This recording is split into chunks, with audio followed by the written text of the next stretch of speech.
O'Reilly and the Miller Time segment tonight. Lots of controversy, so let's get right to the sage of Southern California. He joins us from Santa Barbara. All right, Miller, you watched my shootout with Combs last night, and you say?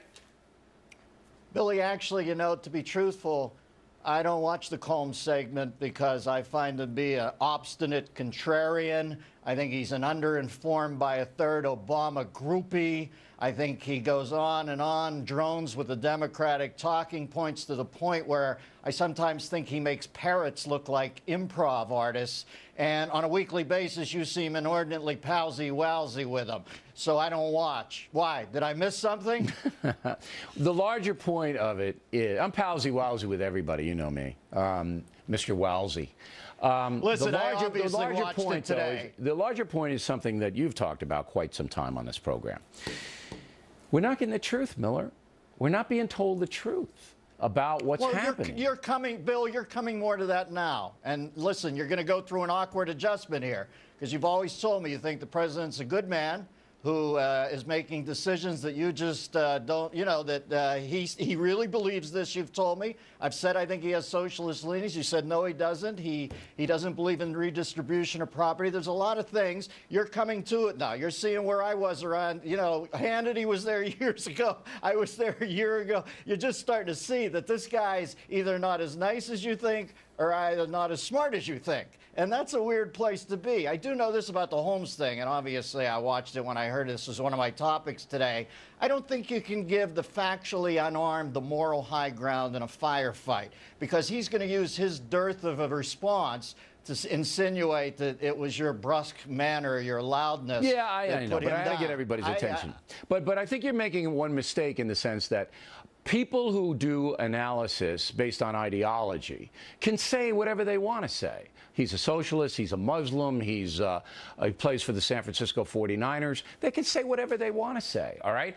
I have to do my analysis based on facts. I do too, Bill. I do too. Right. I do too, to be fair. So when I see... That's my analysis. And what has changed... I'm not doing that. No, I know. What has changed in my presentation, what has changed, Miller, is that this specific thing is so bad, so off the chart, and so indefensible, this fiscal mess and the way he's handling it, that I have to go after him for the good of the nation. Well, fair enough, Bill. That's your mission statement. I'm saying the moment he became the nominee and said he would, you know, take public funding, and he didn't, I was kind of at the liar thing right there. So a long time ago. Well, you're more perspicacious than I am, Miller, and you tell me that all the time. Well, Billy, I don't know how real we should be with you here. No, be as real. No, the folks want to know what you think. You go right ahead, man. Listen, I don't think, like I said, I'll leave it at, I don't believe Obama is as nice as he's rumored to be or as smart as he's rumored to be, and everybody will come to that in their own time. All right, and talking about smart and nice, Dennis Rodman, huh? I mean, you know, what can you say? Well, listen, you know, I hate to say it, but that wasn't very nice of Rodman, because I'm convinced that his visit to North Korea is what killed Chavez out of jealousy. He broke his heart.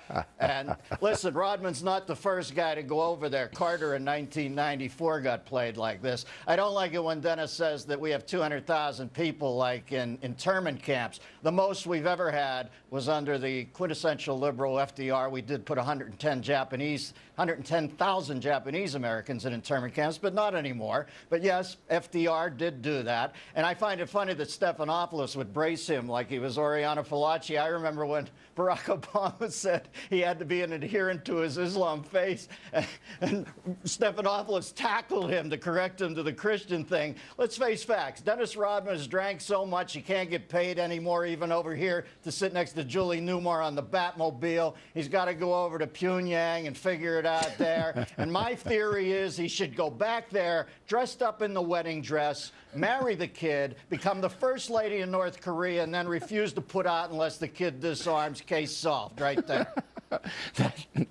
That's a frightening scenario, Miller. You know, I mean, I got a lot of images floating around in my mind right now. And yes, but I do believe there's a plan there. Much like giving the Palestinians the casinos, it seemed to have chilled out the Native Americans. Why don't we send him over there and let Rodman become the first lady in North Korea? We can save the world. Ow. What about, are you frightened now of the all the cutbacks? The kids can't go to the White House now? No, you're not. Listen, the moment they made Biden first in line to succeed Obama, they effectively made me unscarable, all right? The press is such lapdogs at this point. They ought to make Cesar Millan press secretary when they take the kid who's in there now back to the planet BSium.